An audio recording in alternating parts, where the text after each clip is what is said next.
Hi there, everybody. It's JPOOL from JPOOL's GNERD Corner, and I'm here with Jess Hurley. How's it going? In the flesh. How's it going, guys? This is what he looks like. So if you listen to our podcast, this is what we look like. Right. We look like serial killers, right? No. No, not really. No. let's not say that. So this is a really quick video review for Terminator Genisys. I just saw it in the theaters at AMC 30 Deer Valley, and he's seen it. This would be his second time, right? Right. Yeah.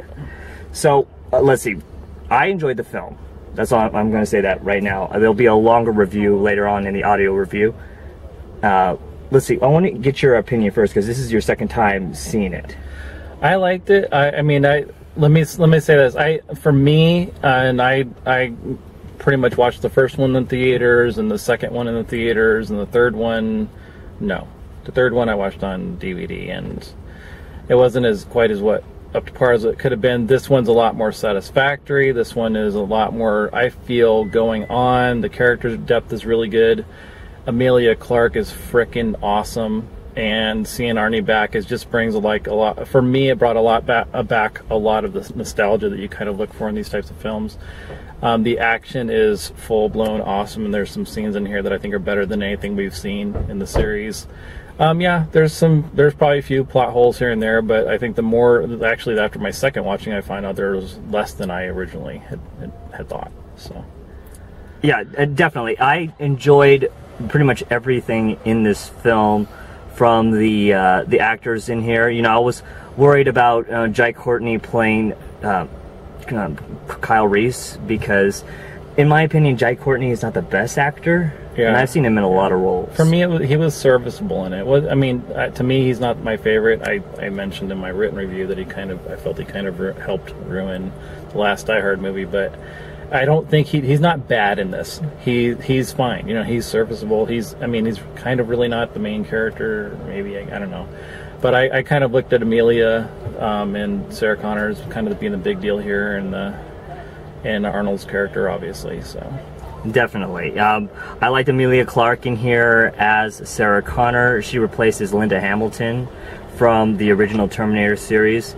And they do this thing, which we'll probably get into spoilers in the audio review, about the timeline shifting and everything, and why things are different and why they have changed. And I thought they did a pretty good explanation for some people that don't really understand how time travel or dimensional shifting or whatever multi-dimensions work.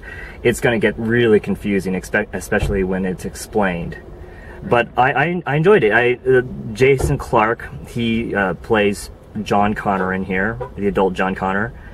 And Arnold, of course, returns as the Terminator, the original T-800. And if you've seen the trailer already, then you know that he waits for the original Model 101 to come back to 1984, which is from the original movie, from the first movie. Right.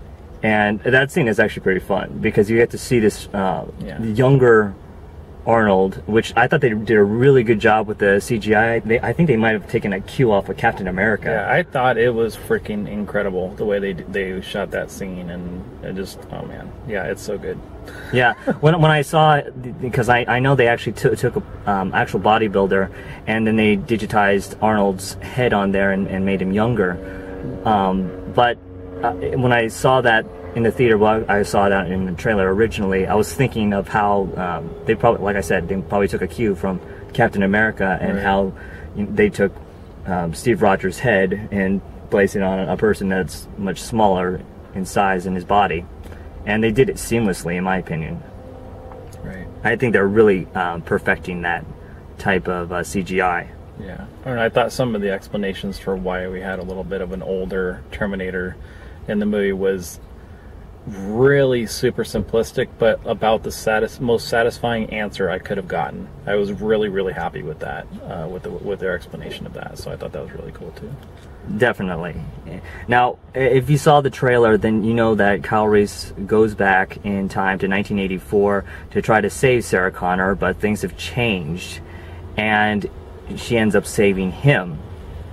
And we also run into a T1000 model, which, in my opinion, I could have probably seen more of him, but I guess he was just used just a small bit. He doesn't have any dialogue. Right. He's played by Byung-hun Lee, if I remember correctly. He's the he plays was it Storm? Was it Storm Shadow? Storm Shadow. In yeah. the, G.I. Joe. G.I. Joe series. Yeah. Yeah. So he doesn't have really any dialogue in here. Right.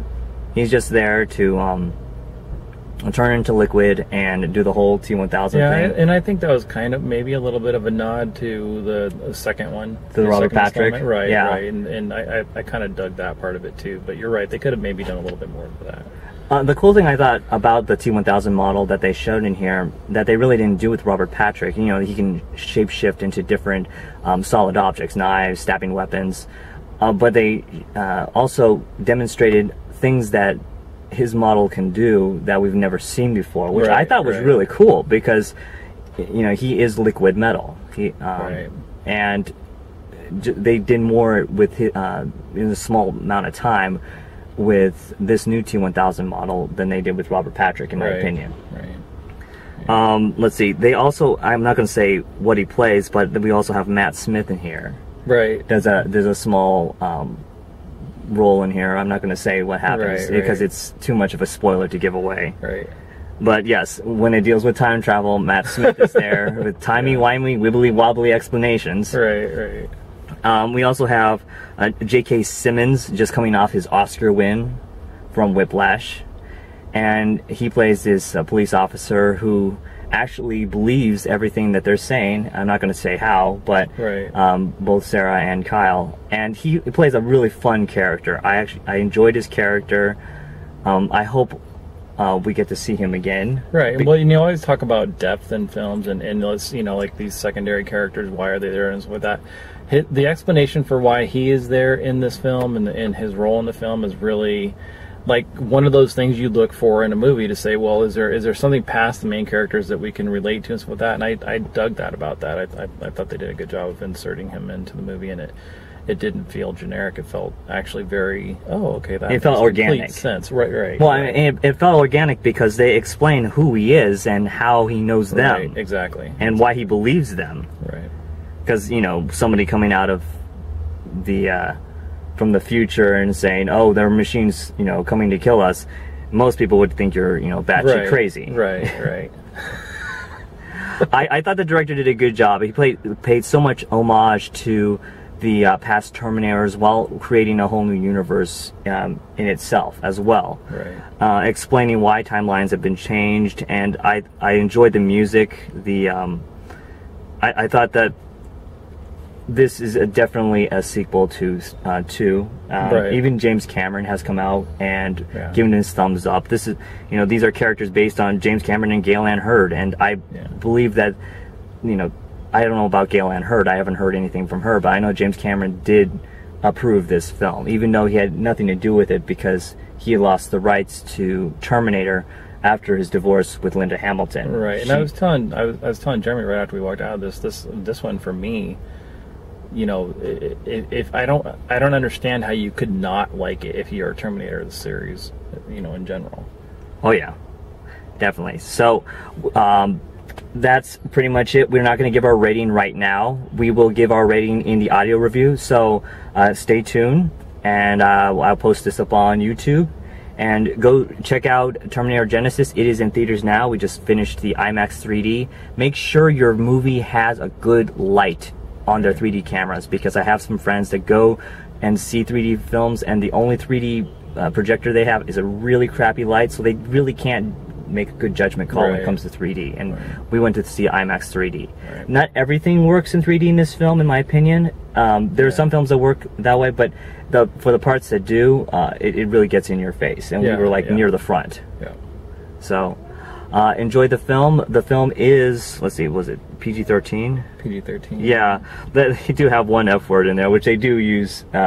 You know, some people just throw the F word in because they can't, because they can use like one F word. There's like a limit. Yeah, but I enjoyed that scene. That was fun. I enjoyed everything about this movie pretty much. The more I think about it, and I gave it a good rating in my written review. So yeah, definitely. So go check it out, and thank you for watching. And please visit our Facebook at facebook.com/JPOOL's GNERD Corner, and have a good day.